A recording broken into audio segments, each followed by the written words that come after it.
The secret of right action.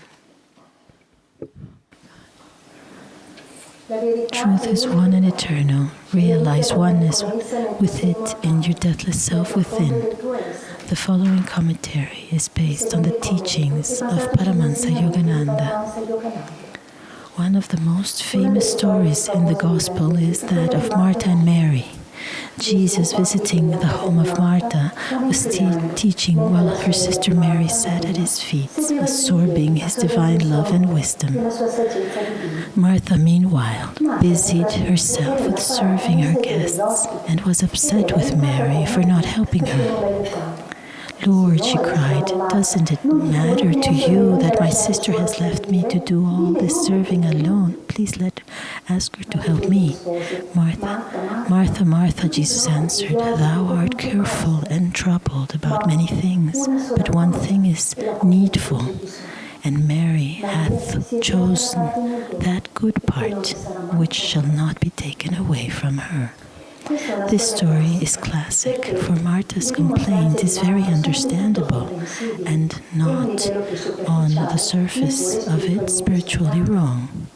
Jesus might well have told Mary to get up and help her, nor do we really know what he didn't. That he didn't consider it, that he always was so attentive to others' needs. But the teaching here doesn't concern that obvious dilemma of devotees to work for God or to spend all one's time in prayer. It concerns rather the attitude of the mind. Jesus didn't tell Martha, Martha, you are doing too much. He told her rather, you are letting your work affect your inner peace. That was the contrast, not work versus contemplation, but restless preoccupation versus peaceful absorption under all circumstances. As it says in the Bhagavad Gita, in the 2nd chapter, action performed under the influence of desire are greatly inferior to those which are guided by wisdom. Happiness eludes people when they act from self-interest. Seek shelter, therefore, in equanimity of wisdom. Thus, through Holy Scriptures, God has spoken to mankind.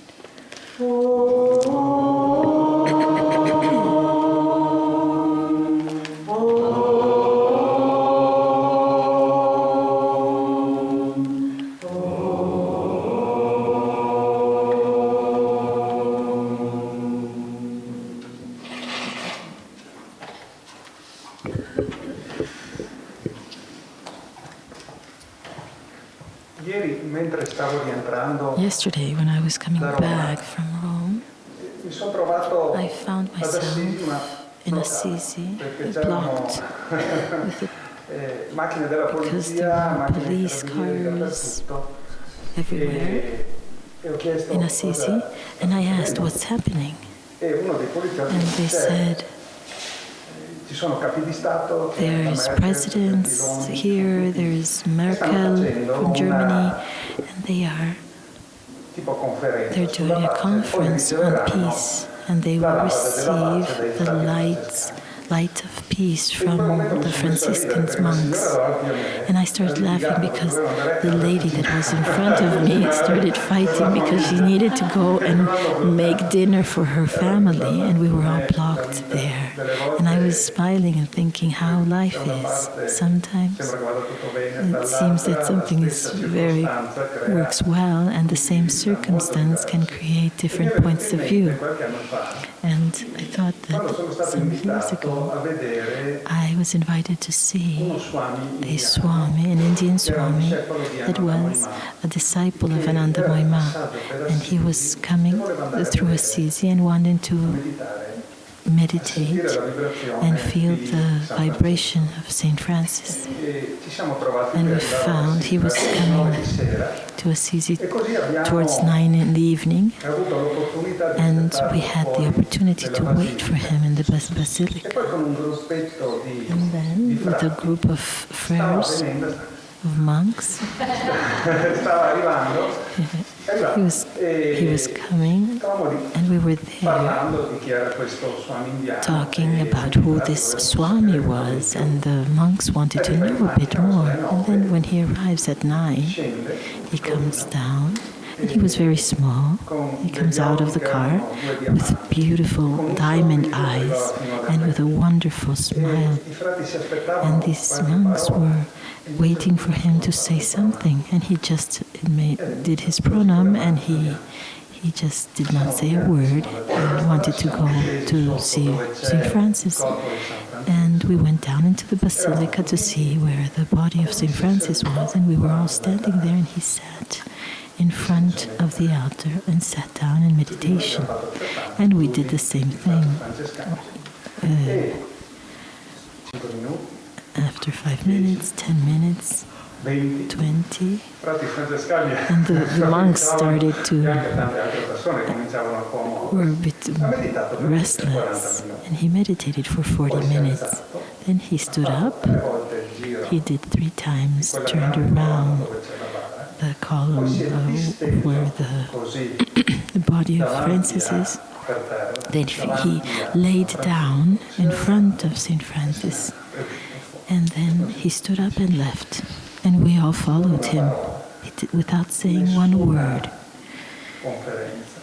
No conference. He arrived in front of the car, and the monks thought that he was going to say something, and he said in English, he had the translator, and he said, "For me, it has been a very wonderful privilege to come to this sacred place and to perceive the alive vibrations of St. Francis." He greeted and he left. It was something so deep. No one could talk, no one could say anything. Words would have been too meaningless. There was nothing to say more than what he had perceived and he had transmitted to everyone, to people that were. We understood there the importance of having an open heart, to be able to receive what you don't see. And this story of Martha and Maria, it is a beautiful story. It is also part of our teachings, service and meditation. In that moment, Jesus was teaching 2 disciples that were important disciples. They were both sisters of Lazarus, and it wasn't that he was calling off Martha. He was just saying, look at your attitude on what you are doing. And in fact, Martha was the one that convinced Jesus to resuscitate Lazarus. She was the one that went to Jesus and said, "Master, my brother has died. Can't you do something?" He was dead for 3 days, and Jesus resuscitated him. These disciples are mentioned together with Mary Magdalene, went to Provence. Martha, Mary, and Maria Magdalene. Mary Magdalene. And they went. There are relics and altars that are dedicated to them both. You know, and the readings are so important because we should meditate on them. And so many things are part of our reality. So many times we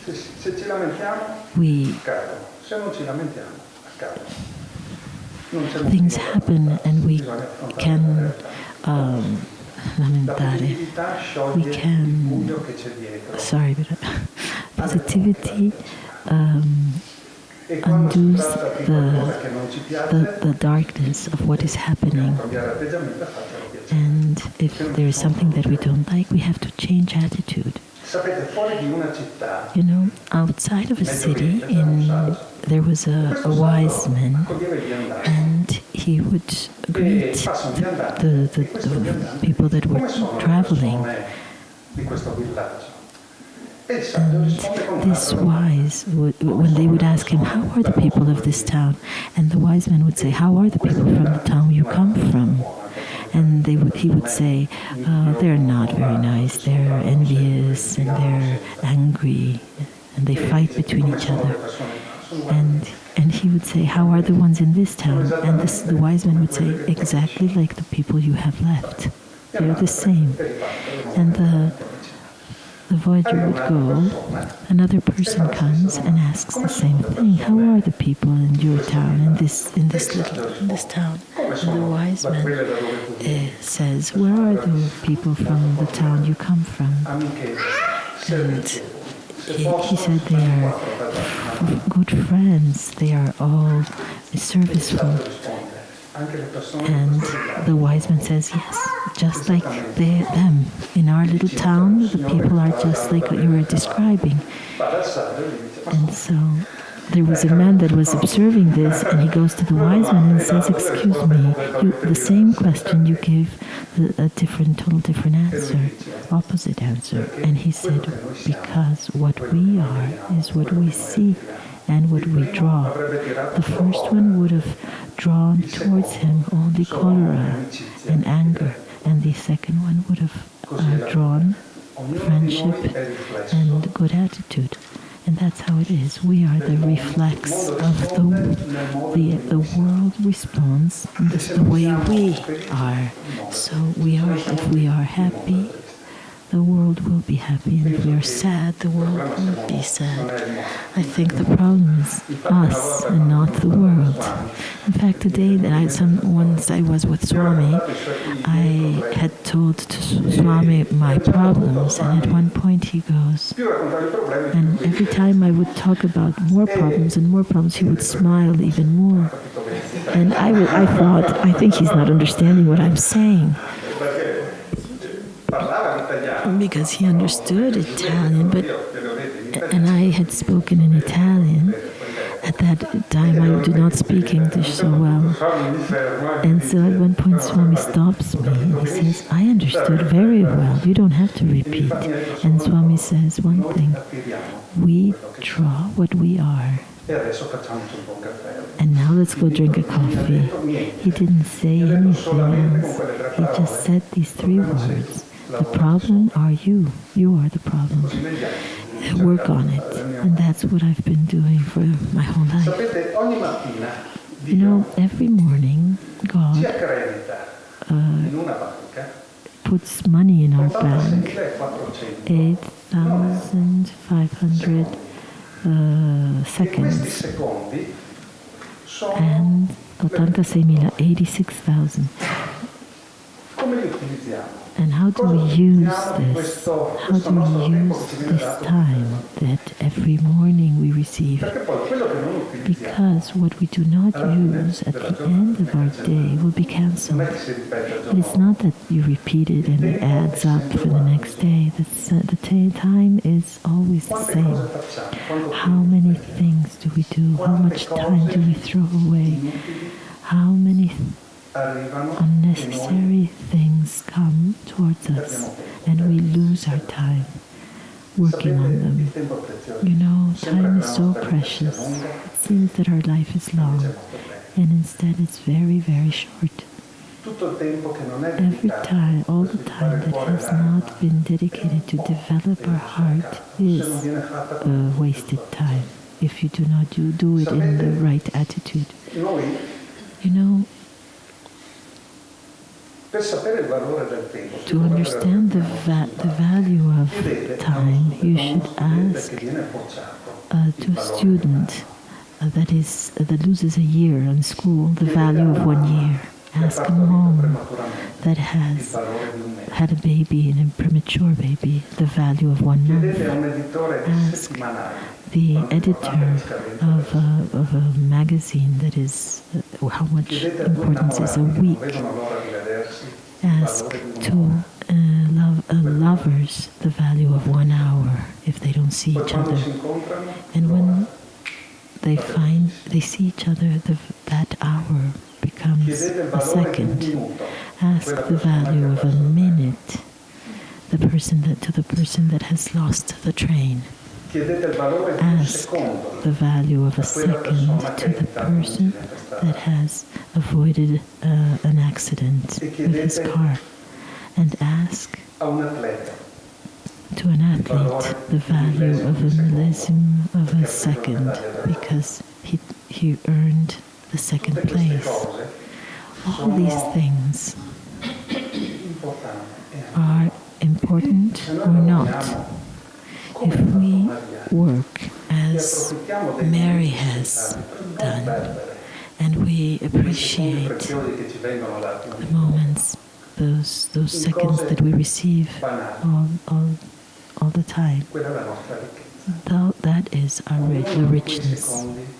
Each one of those seconds is precious, and no one can take it away. They will always be in this precious bank that every day receives this time. I remember when I was 10, I thought to the 2000, when the year 2000 would come, and I would think about all the technological things that would have happened. How many years will I be when the 2000? And these years passed, and we arrived to the year 2000, and the only thing that changed was me. Most of the things are the same. The way people are has not changed much, but I do think that many things have changed in my life since when I encountered the masters, many masters, and I have dedicated my life to this. And every time I wake up in the morning, I say, help me, because so that every moment in my life can be thinking of you. Whatever I'm doing, it doesn't matter. It's the way we do things, that's the important thing. And if you fall, you just stand up, because whatever you do has a value. One person once wanted to buy a horse, and the salesman brought 2 horses and said they were the same horse, very, very much alike. One cost them double. And the seller said, this is the price they told me I should ask. And the man could not understand why one horse would cost so much.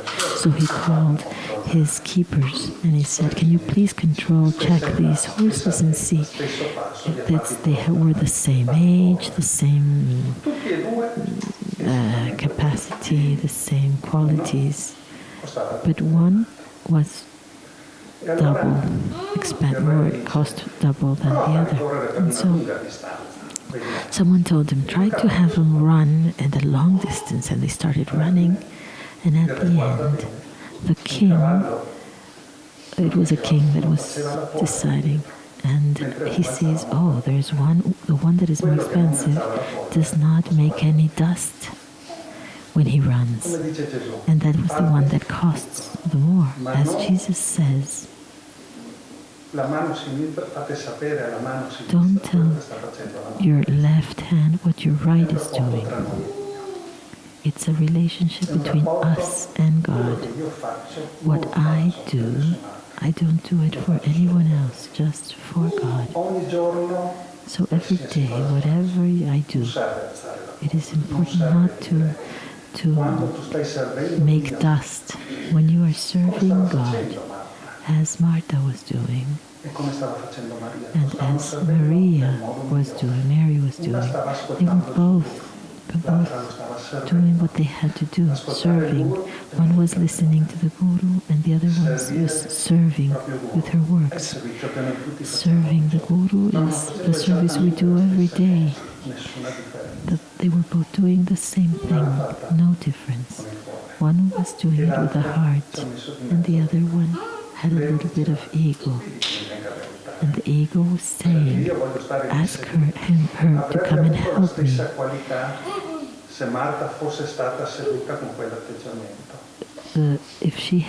If Martha would have sat with that same attitude, it would have been the same thing. She would have lost the possibility of opening her heart and serving her own master with the right attitude. When we are in tune with our master, everything elevates us. We don't know how many steps we need to go up. It doesn't matter. We just know that we are going up one step at a time. And every time that we lament, we do not go down. We just don't go up. What we have already, where we have arrived to, that's where we are. There's no better perfection or miracle than our transformation. The true miracles that from Jesus to other saints had only one objective: to help us understand how great we are. And the miracle is our true transformation, our life in God, dedicated in Him.